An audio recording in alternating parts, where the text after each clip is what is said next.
Like there we are trying to, do Danish pastries in the morning for our staffs and, trying to give kudos on Teams when really we should just be locking everyone in a room and being like, there's a bomb in the building. Line item, hooker, Miami. Yeah. Sorry, what was this expense here, Ian? Yeah. Why is the two of them?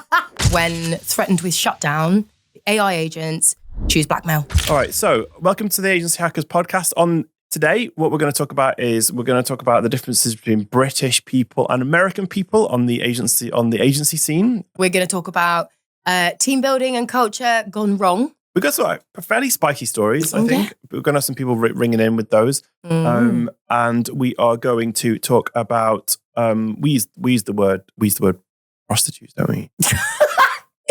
We do use the word prostitutes. Sex workers.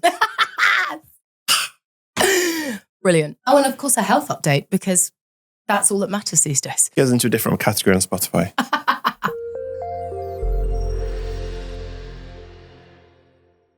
Okay. So there's a bit of a yacht theme going on because you've just said... There is. I'm a bit nautical. You've just brought up yacht rock. What is yacht rock? It's not a thing. It is a thing. First of all, I'm really, really disappointed in you that you, it turns out, have the musical taste of a walnut, but also that you haven't heard of some iconic, classic yacht rock bangers. But yeah, we are both quite boaty. Is this because we're going to talk about Miami, maybe?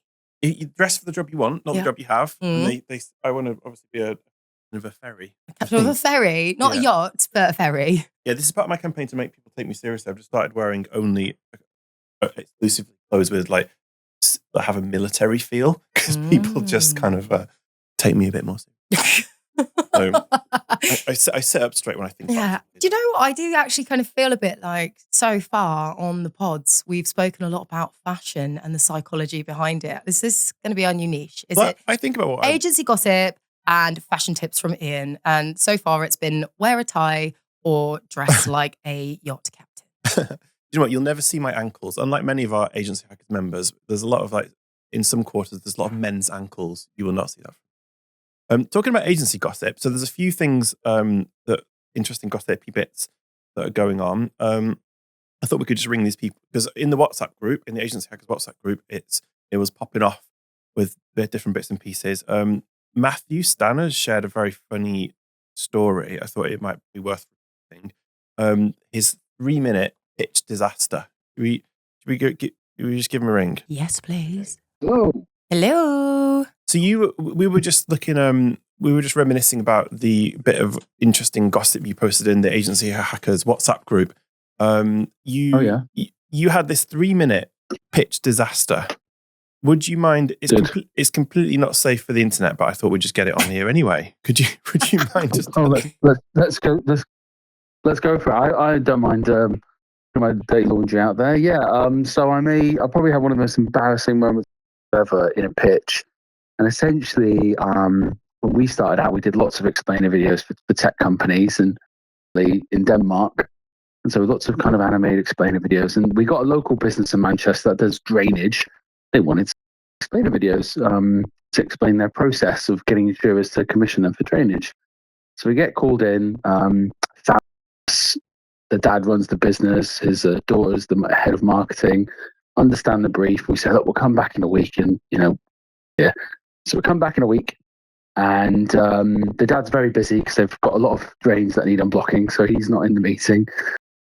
I love these local clients, don't you?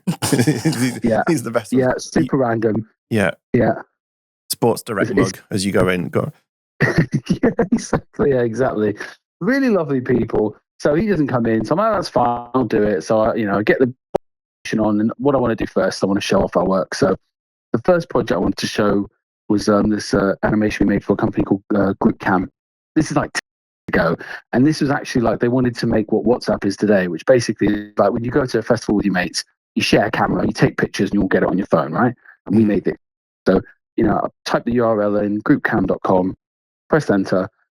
Unfortunately, it was the wrong URL, and I opened up a live porn set with live cameras, and it was just me and this young 20-year-old in a room, and me opening up a porn channel with her dad next door. Oh, no. Thank God in the room as well, and then I just threatened to change the URL, and I did find it because I wanted to show it, and it was groupcam.dk, which is actually where the business was based in Denver. And there was our website there, but that pretty much made the most awkward pitch ever, because that was 3 minutes in, and I still had about 20 minutes of talking to do. Oh wow! I did not recover, and she didn't recover either. We were both. I mean, I have a fair complexion, and so did she. And we were basically like two tomatoes sat in a room together. Oh, I love It was that. horrible. That's awful. But like, what was the outcome of the pitch though? Did you win it? I won. Yeah, I won. really? Yeah. We got the job. We got the drainage job. Yeah. There you go. So it turns out that maybe streaming porn to start a pitch might actually be the winning formula here. Possibly. Maybe seeing me blush and be so embarrassed just made me really endearing, because she just knew that I made a mistake. Oh. Maybe. Or something else was going on there and I don't want to know. Got to have a quick. It's best practice to have a quick check, before you open your laptop, Yeah. just to see if there's I a think little that's- something hiding. Yeah. Well, that wasn't my issue here. Okay, this was differently. I just put in the wrong URL off the top of my head. That was all. It was .com, Yeah. and I should have put .dk. So it was my site. It was just the wrong URL. Yeah. You're clean. Well, I used to work for when I wanted to give something back to society, I worked for Party Poker.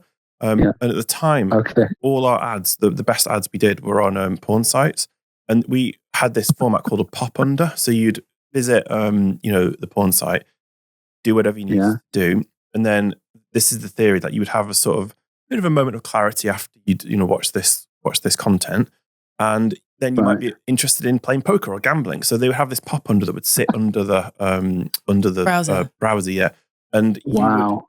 So it would be there like after you close the tab, but sometimes it would switch to another ad, which would be like a kind of like an adult ad as well, because it would rotate. So that was a lot of people would complain, because you'd think you'd close all evidence of what you've been doing, but that would still be there lurking.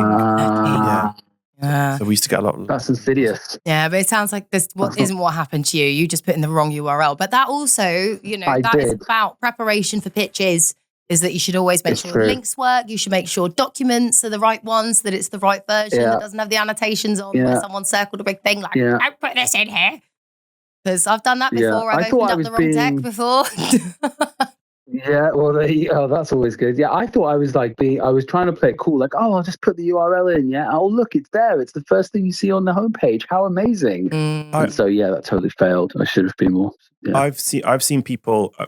this is actually me. I've done it. I'm just going to say I've seen people. I've seen people. No, people say. I've seen myself. A friend, like if you type in, like they've gone to type in like YouTube or whatever, and like there's another site that begins with U. That's not on YouTube. YouPorn. Cool. All right. Thank you, Matthew. We're going to carry on. That was a good opener, right? That was a good opener. Okay. Right. We're going to carry on. Thank you, Matthew. Good. We're going to carry on with my pleasure. Have a lovely day. Thanks. Take care. Bye. Simon. Hi. How's it going? Well, good. Thank you. You're on the Agency Hackers podcast. We were just. Hooray. So I'm here with Becky. All right, mate. We were just talking about kind of pitching and new business and stuff. And you shared something good in the Agency Hackers WhatsApp chat. You've been basically, you've had a bit of success with new business. Like you've been emailing connections or competitors of a client you lost. So you turned a bad thing into a good thing. Could you tell us that? Because I think people would find it interesting. Yeah, of course. It's something I've been doing for the last 10 years. It was purely by accident. I was on a bus, and our biggest client at the time served notice on us. Should we just explain to Becky a bus? A bus is... Becky, a bus basically is like a... It's like a shared, kind of like people who don't have much money get on rather than getting expensive Ubers everywhere. Do you know what though? You'll be shocked to know that I do use a bus a lot. I'm a massive bus wanker because I love a bus. I don't have a driving license. Oh, really? Yeah, there we go. Look, and there we go.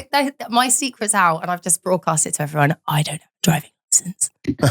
It's out there. Well, it's out there now that we both love buses as well, Becky. So that's cool.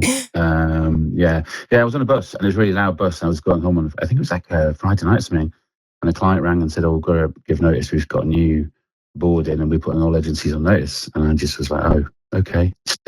And because this was quite early days for Curated and I wasn't really that good at running a business, I think I had them on a contract where there was 30 days notice. So that obviously panicked me. And I sort of didn't really know what I was doing. And I sort of went home and I kind of looked up their direct competitor and I found their CMO and I just emailed him and I just said, we've been working with these guys for 5 or 6 years, I think it was, done all this stuff for them, got a team here that know that space inside out.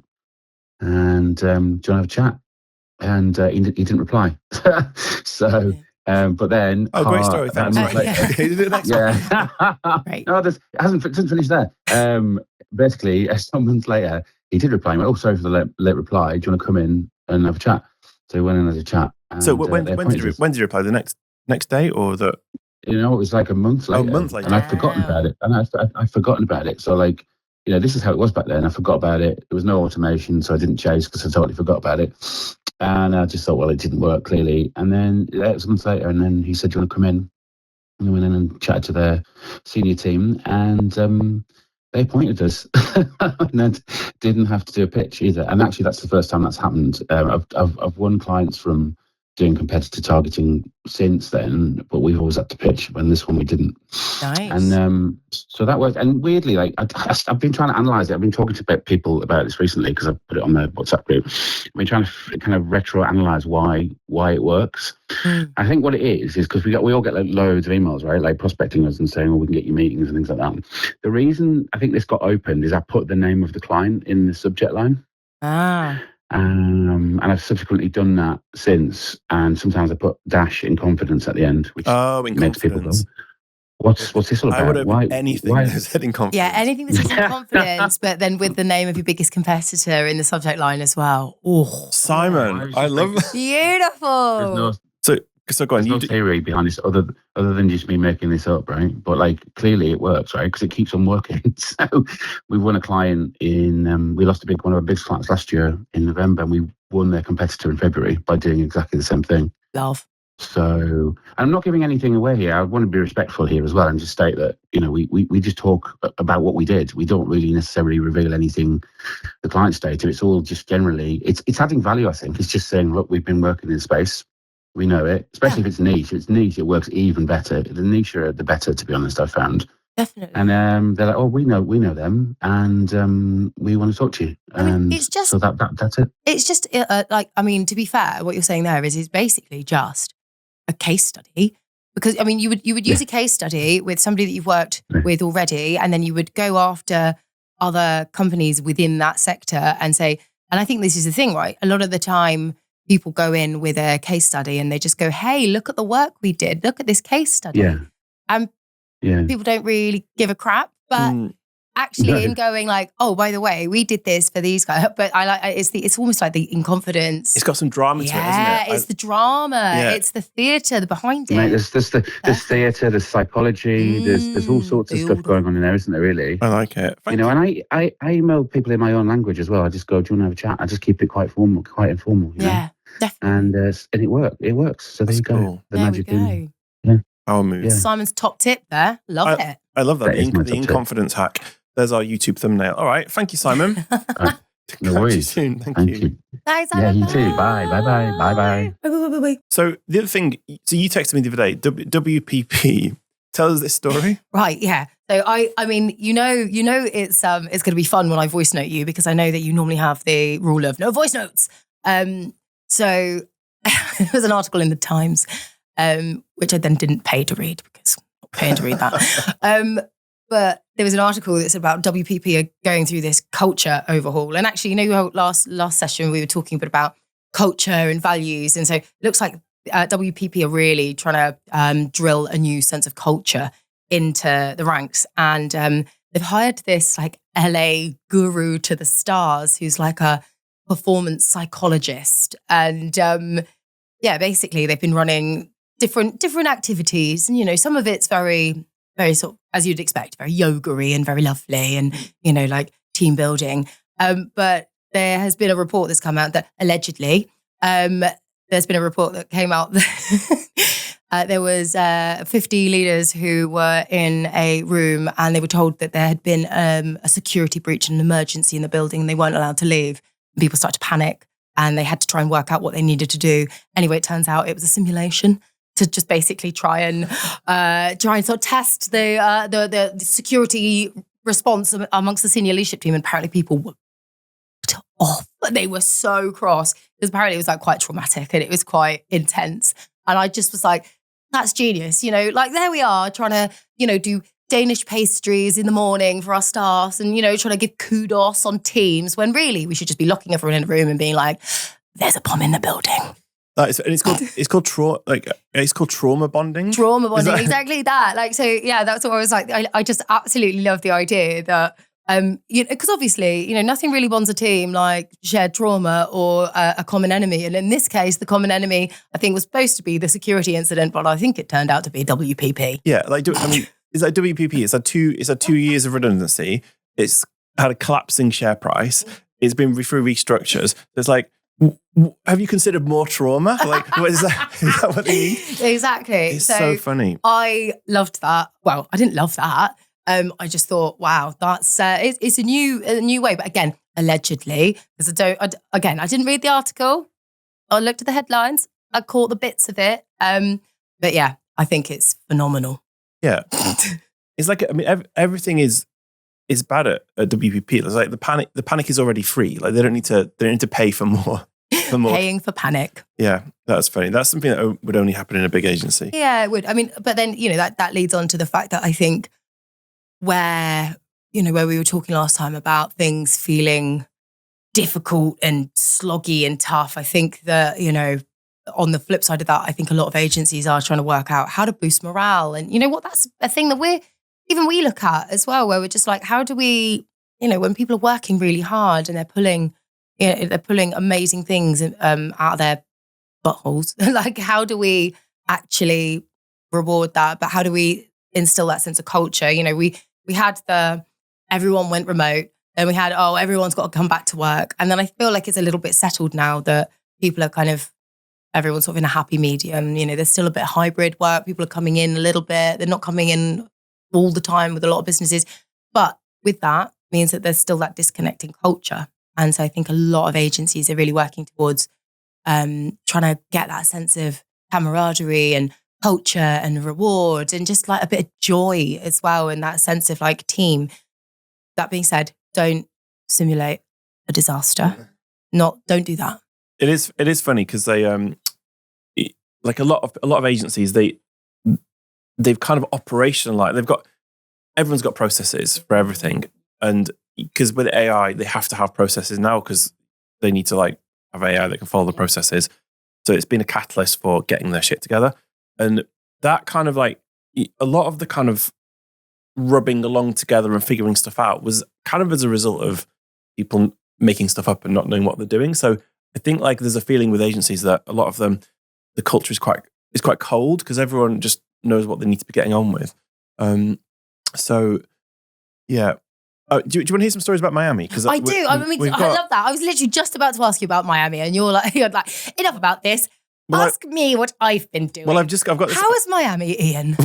well, I've got written down. It's just staring at me. I've got podcast running order. Miami hookers story. Do you want Miami? Okay, sorry. We should have led with this. Why were we talking about WPP? No, it's. Oh God, go on. We got to build up to it. So yeah, we did this conference in Miami, and it went well. The Miami Super Summit, and I was going through the feedback, and someone says the feedback was actually really good. I just don't know if it's Americans being nice because I did say, look, we actually want all the bad stuff. We'll publish it. We don't really improve unless you tell us what's wrong. But everyone's given us like 9 and 10. And it could be because it's 9 out of 10. Like, but it could just be that they're being nice. But someone goes, yeah, and at one of the parties, there was a weird moment when someone turned up with some special lady friends. And basically what this was at this evening there was kind of 2 women who were like, people were like, who are these people? Because they didn't have a lanyard, is what you're saying. Yeah, they didn't have a very agency. Like they just had this had a sort of vibe about them, kind of a Miami Vice vibe about them. And yeah, they were like they were prostitutes. I mean, sex workers. I don't know what I'm going to say. Prostitutes, like hookers. Hookers. Can you call them hookers? I mean, But I think sex workers is fair. Hookers? Well, okay. Those are the words, but we could go through the thesaurus. But I love it. But the point is that they sort of honed in on our like conference party, Mhm. obviously seeing it as a honeypot for like successful men to kind of to grab onto. Oh, wow. So that was kind of funny. Like, so maybe we have to have a new rule. Like, I mean, I've never had that before at a after party. I mean, you probably won't answer this, but were the ladies successful in their scouting Did they endeavours? get the claws into someone? Did they get a John? I actually do know the answer to that, but I can't answer it on this podcast. So no comment. There's gonna be no comment there, but yeah. Oh wow. Maybe when the statute of limitations is passed, we'll Stunning. turn to it. I But love that. So that was genuinely in the feedback then. yeah, love that. I've never had prostitutes in the feedback before, so that was funny. Ah. But Well, like let's see if we can make it 2 for 2 in Ibiza in September. Let's see if we can find some prostitutes. well, that's, do you think they have them in Ibiza? I've never seen. Do you think they have them in Ibiza? Like what? I've never got those vibes. I mean, in Miami, I just felt like Felt like it was like a normal thing. I think they have sex workers in Ibiza, babe. that's one. Earlier, I did say to you, you are from space. Like it's a bit like you just don't seem to get like normal references or. I do. I do. Do you know what? Like one of my best friends, Ollie. I always accuse him of being from space because it's like it's his first day on Earth. It's like, what is this music you speak of? What is this Ibiza that you speak of? What is this sex work? Like, You can't just talk about like kind of the reel off like the classic gold playlist, like because before we got in here, she's bopping along to these kind of bebop and rocksteady tunes and rocksteady. I don't know, like from the 1930s. Babe, honestly, I think we're a lost cause. When I say, But it is interesting how it's different to the Ibiza event because we came up with the Miami Super Summit. Well, I just thought of it one day because I thought, hey, Ibiza's cool. People talk about it. It's kind of like a viral destination. What's like the American version of that? Oh, it's Miami. It definitely wasn't like just Ibiza, but in Miami. It was kind of it was more professional, barring what we just said. Like people kind of turned up and they were sort of there to like learn and be professional. You know, it wasn't kind of the people hung over in shorts and stuff. yeah. Well, I mean, I think as well, Ibiza is one of those vibes that even though you've got different sides of the island. Obviously, you've got the sunrise, yoga, and long hike Ibiza, where it's all like very wellness and like iced matches. And then, but you do have like some of the biggest super clubs that are playing some of the biggest names in the world. So yeah, whereas I think Miami, but I think the drinking culture in America is slightly different anyway. Like particularly in Spain, Brits abroad, we've got a bit of a reputation. I think in America, it's like it does tend to be a little bit more civil. When I've been out in events there, it's sort of like there'll be a nice rooftop bar and it'll be an open bar and everyone will have a couple of drinks and then leave. Whereas, in the UK or, if it's an English event being run out in somewhere like Spain or Prague, or if there's a free bar and Brits are involved, it's normally a little bit more. Yeah. Because we had a free bar on a Miami rooftop and like by, midnight or 12, people were basically gone. But in any other event, like it would be scraping people off the floor like at 4 a.m. But do you when you meet, because obviously I met a lot of Americans last week, do you sort of talk to them differently? Like do you behave differently with them? Or like how do you kind of, because I feel like I'm quite different with them. Oh, babe. But do you sort of moderate did you give them the full Becky Willis experience? I think I do. I think to be fair, I think, I don't want to like stereotype because I think that, different areas of America are, like tend to be quite different. I'd say that New Yorkers tend to be slightly different to people who are from the South and from the Midwest and, people. So I wouldn't necessarily say that Americans is a blanket term, but I do think that, there is a tendency in America for things to be a little bit bigger, a little bit more larger than life, a little bit louder, a little bit more colourful. So if anything, I suppose the guardrails come off a little bit when I'm in the US You because go Yeah. 10 times bigger. I go louder, I go bigger, my laugh is Texas haughtier. Becky. I love it. Haughtier. So haughtier. That's a word, isn't it? I like it. Haughty. Yeah. Haughty. Yeah, because I kind of try to like, I'm wary of like being an arrogant Brit because I've been told that people are quite sensitive to that because it's quite easy to slip into. Like we're bringing something great from Britain over to the States. They're a little bit sensitive to that. So I'm kind of like go out of my way to say thank you for welcoming us here, and like say that we're grateful to be there, and just to sort of be a self-conscious guest. A little bit humble. A bit humble, yeah. I see that, but I think that's always going to be a challenge if you're a business that operates in different countries outside of your own. So this isn't just like a UK US thing. This is if you work in different markets to your native one. There's always even slight subtle differences in the way that people do business, the way that people talk to one another, the way that people network. Sort of like cultural expectations in general, right? I mean, like speaking of which, how's Germany going? Oh yeah, we found a city director. His name is Stefan. Mm-hmm. And basically everyone I've met is called Stefan in Germany or Sven. In fact, he said to me, this may be a problem, but I am Austrian. And I was like, oh, that's... But you are too. I am actually. I do have Austrian citizenship. Yes. But yes, he's gonna run those for us, and it's all going to be in German. So because with Agency Hackers, we're trying to go international, and we're picking like key cities that do things in. Because Germany. I think I've said before, it's like the third biggest economy. There's not really much there. There's lots of digital marketing events, but for pure agency stuff, there's not much. So we're going to do some events there. But yeah, all in German. So it's going to be funny. You're going to go. There's going to be like a German Ian Harris doing it. And but you're going to be going along and watching, I'm assuming. You're going to be there. Have you seen that, not that this is an advert for AirPods, but have you seen the latest version of AirPods that you can have it in your ears and it gives live translation, a proper Babel fish, Hitchhiker's Guide to the Galaxy style. I don't know how it works. Sorcery, magic. Yeah, me too. But yeah, like, so if you've got AirPods, take those so that you can pop them in your ears and then maybe you can actually follow along what's going on. I do have AirPods and I have the ones that support that and I've not tried it yet. Give it a go, see what happens. Because I'd be really interested to hear what your opinions are of like trying in a different marketplace. Because obviously I've worked in international businesses as well. And I genuinely find that, and it's really funny because, you go like there is a bit of arrogance in it being a Brit because you're like, oh, first of all, you're like, oh, well, if you go into mainland Europe, it's like, wow, like they're only over that little stretch of water. What would the differences be? It's not going to be culturally that much different, but it often is. Like just again, ways of doing business, the way that people expect to be spoken to, and the same with America. I remember when I was in one of my old roles and we were a bit like, we want to crack America.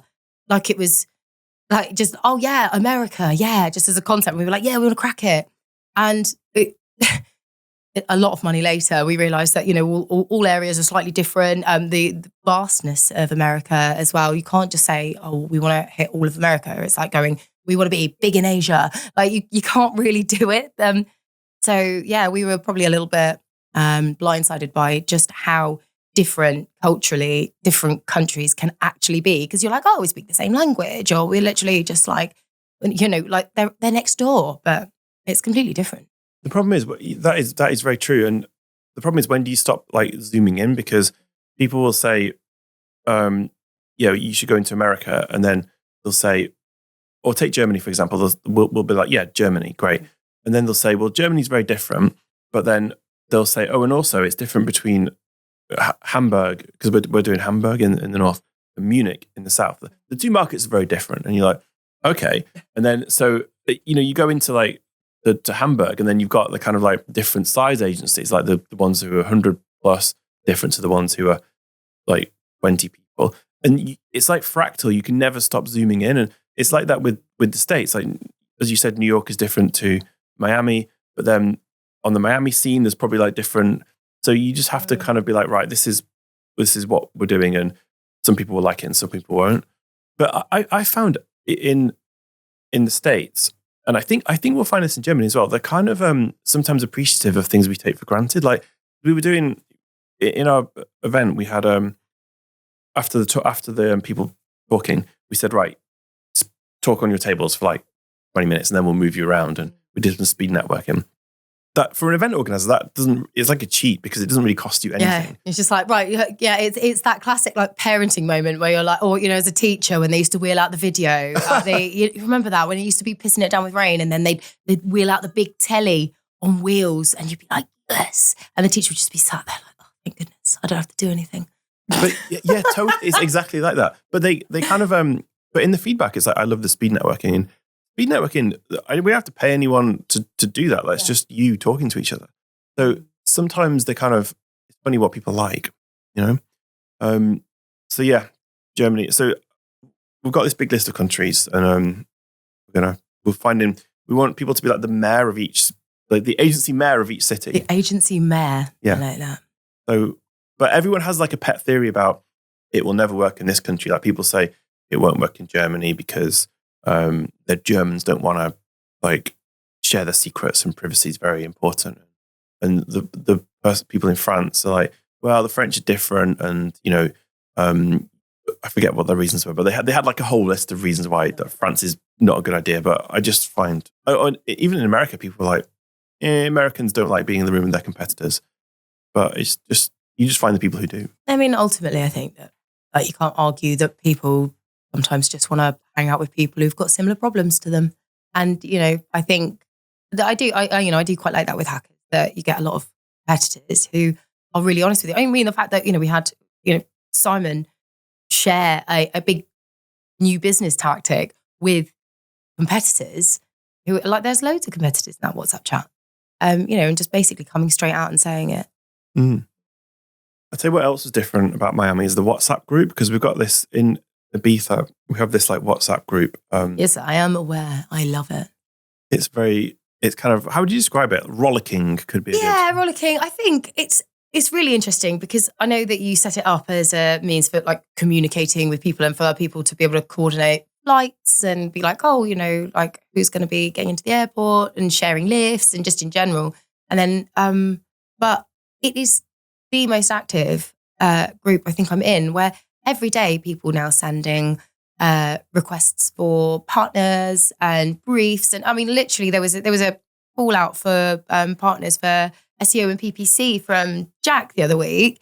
And, so I threw my hat into the ring for it as well. So, because Hewitt Matthews does that. And I was like, this is brilliant. And, so we do often end up like sharing opportunities with each other. Well, I ended up going to a pitch with somebody as a partner that I met in Ibiza. So yeah, David from Adeo Up Hotel. Oh yeah. And yeah, he literally rang me up and he was like, "Oh yeah, you guys do, don't you? Do you want to do this pitch with me?" And I met him in the WhatsApp group chat.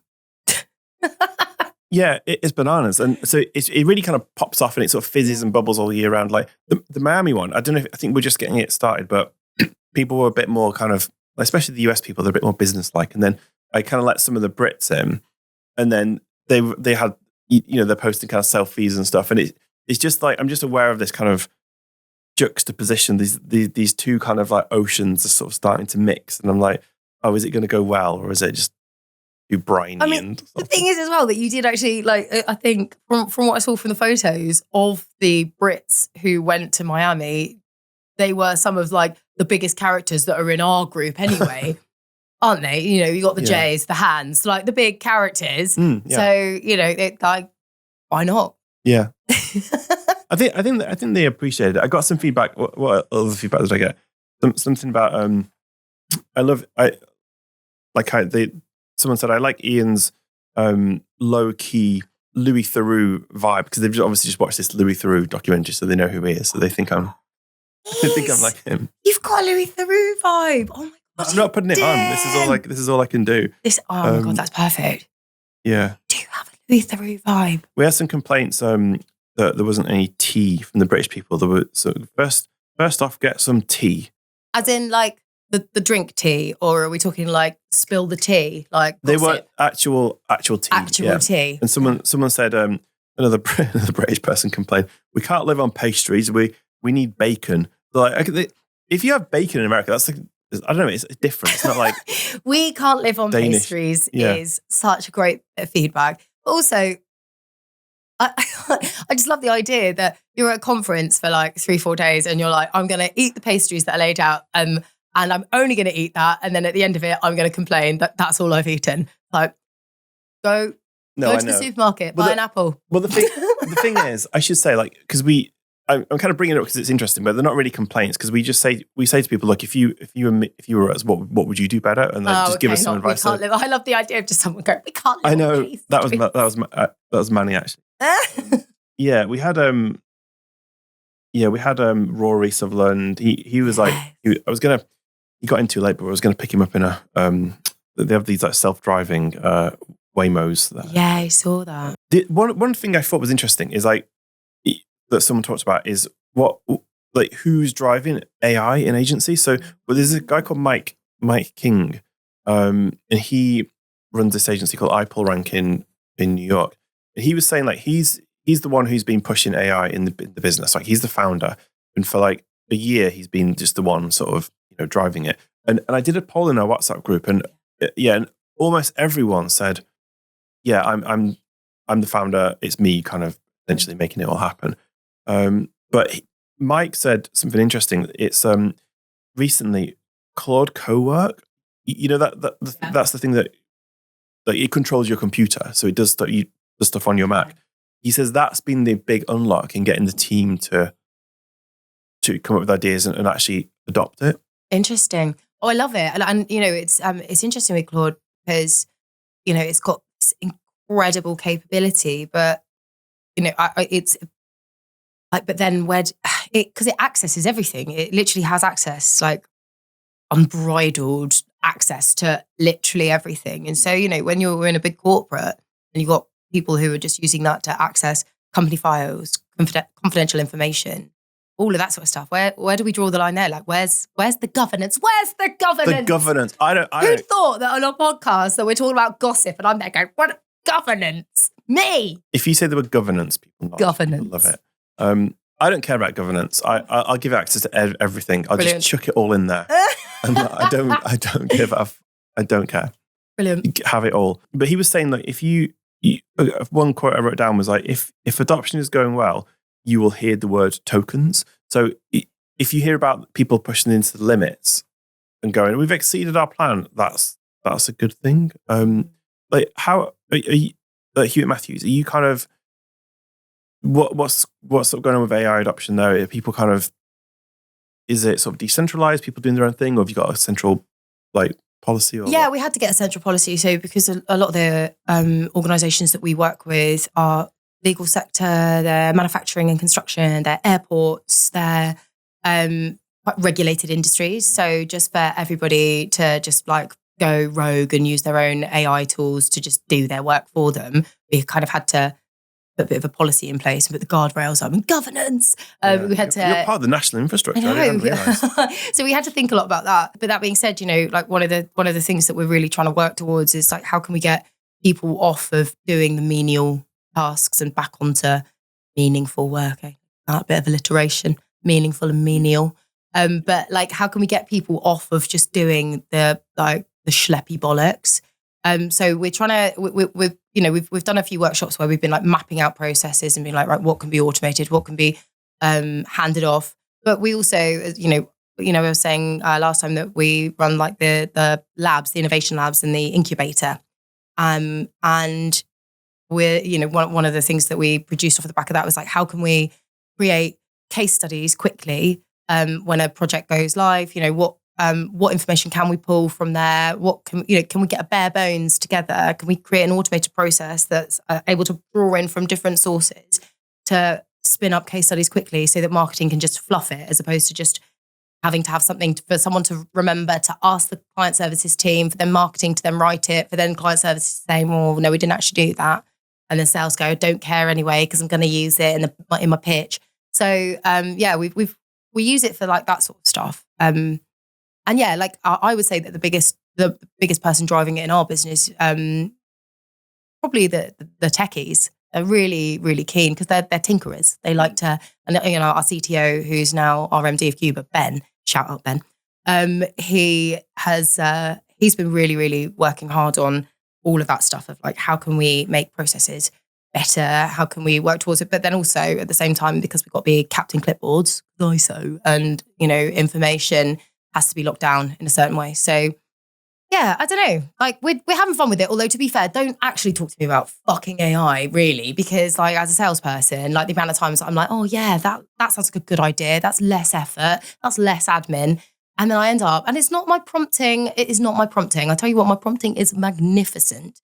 But what it is that I end up going around in circles, and then AI just starts spouting a load of nonsense at me, nodding along like, yeah, definitely. And then I sit back from it, oh, I should just done this myself. And the amount of times that happens, and I find myself getting caught in that loop. And you know what? The amount of times that I just find in general, like people spend so much time with their head in trying to be really clever with all this tooling. And it's like, I think in new business and sales, and we've spoken about it before, like there is no magic potion. There is no magic button. Like people are talking about like, oh, you just set up your processes, push your button. Like bring back graft, because you know what? Graft actually gets results. Steve Fair talks about this as well, is that like, and Simon as well, Simon Douglas, they both talk about it. That the best performing outreach is the one that's just actually been written by you, and it's actually personalized. It's not, I've loaded 500 contacts into a database and I pushed a button.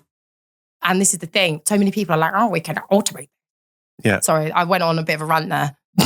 No, I bring back the graft. bring back the graft. Send them down the mines. I think like, but do you know? Because have you tried Claude Cowork? I haven't, but that's also because But I think you would love it because sometimes it's not a process. Sometimes it's just like I think me and you can get distracted by lots of little incidental things. So it's not even like a big kind of workflow. So it's like your receipts. That's a good one, isn't it? Yeah. So I had like it once a month. Claude Cowork, it just opens Chrome. It physically controls your computer, and your screen goes orange, and you have to kind of like just put your hands on your knees, and you can't touch the mouse, and it goes and it goes into Amazon. Because if I go into another example is like my accountant will send like a spreadsheet, and she'll say, look, I've got some queries. But if I open that, it takes 5 minutes, right? Was it line item Hooker Miami? Yeah. Sorry, what was this expense here, Ian? Yeah. Why is the two of them? Yeah, Crystal. But if I open that spreadsheet, what will happen is that I'll have to download it. It will go into my downloads folder. I'll open the file. Excel will open. It will say, oh, you've not registered Excel, and I've lost my Microsoft login or whatever. Okay, right, let me find that. It's gone to a different email. So I finally log in. Now I've got two-factor authentication. Okay, got it. Do you want to rate Microsoft Word, like Microsoft Excel? You liking it? Or dismiss. Then something will be like, oh, this is do you want to enable macros? There's so many different things that will happen before I can get into this stupid Excel. And by the time I've done that, someone slacked me, something's happened. And now this email that seemed really important is at the bottom, and there's loads of other emails. And what was 5 minutes? I'm there 20 minutes. I've not done it. And so having Claude just do all of that. Yeah, it just goes in, and it's like a little kind of, just a little diligent robot, and it'll just plow through it. And it'll just ask you questions like, what is this? Is this like food, or is this kind of travel? And so it's just like having sometimes you just want someone to do all the stupid stuff for you, but you don't want to have them actually sat there because you'd have to talk to them. And was it Claude, or what AI was it that when threatened with shutdown, chose blackmail every time and found a load of emails between two co-workers who were having an affair? Did you hear about this? No. Oh my God. So basically, I think it might be Claude. Someone feel free to fact check me if it isn't Claude. But it was basically in studies shown that every time when threatened with shutdown, the AI agents choose blackmail. Or they choose violence. And yeah, so basically this company were like, oh, we're gonna be ending this program, we're gonna be shutting it down. And then Claude was like, oh well, be a shame if these emails between these two co-workers got out, wouldn't it? Respect. And this is what I talk about. Like, you know, we're just giving them the keys to everything, every email, every interaction, every receipt, every transaction of our life. I'm sounding a bit tinfoily hat here. Yeah. No, but I'm not. I'm just saying that, like, honestly, like, just because you can't be fucked to look in your inbox for a receipt and now you've just signed your life away. I'm on board. I want to go. I want to go further. I don't want to look for receipts anymore. Because I don't care about my freedom. Because I'm just really bad at like getting people to do things. I'm very bad at explaining what I want. I always feel like bad because if it's a shitty job, I feel like I should be doing it myself. Yeah. So I'm just like a bad delegator, and like it's just great for me. Come the revolution, when we're all like fighting with pots and pans and like the buildings are burned to the ground, and you'll be there going like, "Oh, I don't know how to fight. I need my agent to automate it for me." I'll be on like the pro plan. Yeah. I'll still have access. Yeah, you'll be fine. Yeah. Oh man. So I had down here health update, and I just remembered why I wrote that down, because you said you use this as a like a benchmark. You just look at the thumbnails and see like how big you are. Is that right? How big I am? I don't know. I'm just saying, like, if like I can track my progress if I if I look back, because I can't be asked to just take pictures of me looking miserable in my pants. That was all. So I just thought, actually, we do these monthly checkpoint. It's really good to just sort of see where we're at, and because you get a lot of profile views, you get a lot of like head-on ones, so get a lot of angles. So I just figured that, like, but yeah, it's are you happy? Yeah, you're looking quite angular, quite angular, quite pointy, quite pointy. But yeah, I think it's actually been really good. But also, like, this come at the same time as me taking my ADHD meds as well, which have now leveled out. Not this again. Not this again. I know, but like everyone seems a bit like, this is the one that everyone always contacts me about. Like, oh, they love it. Yeah. About your ADHD. But with these meds, obviously, last time we spoke about it, I was warm. I was very like, I feel a bit flighty. I feel like time is very spiky. You were what? I was warm. I was like, I felt like I was still kind of like getting used to it. And now, one of the things I would say is that the like my appetite is shot. I don't want to eat anything. I forgot to eat today, so I'm not eating yet. But also, I spent the last 5 days in hyperfocus doing a tender where I was working till midnight, not showering, not brushing my hair, barely moving, barely getting up to eat. Didn't go outside for 4 days. So turns out they work really well, but too well. So when I've got something that I really need to do, I don't just lock in, I lock in. Is that because of the pills or? Yeah. Yeah, it is. What would you have done before that? Not sit there. Like, I would have probably gone outside and eaten food and like remembered to brush my hair. Well, maybe it's not a good thing. That doesn't sound great. I mean, like, but it's been really good up to that point. I think it's just because I had something that I really needed to laser focus on. And whereas before, if I had something I needed to laser focus on, I would just ignore it until it became a problem. Whereas instead, I've just like decided to lock in for like 5 days and just do it. I need to give my team this stuff. If they're going to work for 5 days. I know. Oh, yeah. Don't like that. I wouldn't say, of all the things of like around team building and management style, like drugging your team members so that they don't wash for 5 days is probably it's WPP level. Yeah, stuff. and I was going to say, and yeah, the like a bomb threat or something. So do you feel like it's? I mean, you feel quite, because you were really very positive about getting this diagnosis, and it's funny because all the stuff we talk about on this, anyone ever talks to me about this, they're like, oh, and Beck and so honest about the ADHD, and I'm like, I don't want to be like an ADHD podcast, but it is interesting to see you go through this. Yeah, I know. It's and like again, alongside my trying to be healthier, it's like I'm sharing both journeys with everyone here. But yeah, it's still really positive. It's funny as well because now when I don't take it, I really, really notice it. It's almost like my thoughts, like my brain is like a million mosquitoes and I'm trying to herd them all with tweezers. And that's just like literally trying to do like a sequence of events where it's like, wake up, go to the kitchen, drink some water, go to the back door. Like that, I'm going, I just like really, really struggling to focus when I don't take them. And so I really noticed the difference. They are good, but yeah, like I say, like a cautionary tale that you can lock in probably too hard sometimes. That's all. But how do you kind of get out of that sort of, like, because the opposite of that is like a flow state, isn't it? I mean, I don't know anything I'm talking about, but I'm imagining like the kind of opposite of being like kind of quite like everything is difficult is you get into this flow state. But are you able to move back and forth between that, or how does the rest of your day go? I don't know really. I liken it to and a friend of mine I were talking about this, and it's basically like you are with these pills, you are given the keys to a very powerful engine, a Ferrari or something, but you still have to steer it. You still have to be in control of doing it, because otherwise you just lock into the wrong thing and you just hyper focus on Instagram or something. Yeah. So it's like, it basically just means from having like 27 thoughts all conflicting all at once, all screaming, try and get to the forefront of your brain. You just have one or two and you just go, So it's just everything just feels a little bit more like sequential and linear. Yeah. You're watching one channel at a time. Yeah. But are you on a health, you like physical health? Are you on a health update? You seem quite healthy. Yeah, I feel like quite healthy today. Yeah. I mean, yeah, I feel healthy today. Like it is. It's going well. Lots of salads, lots of water, lots of walking when I'm not, locking myself in the house for 4 days, work on stuff. But yeah, I'm feeling good.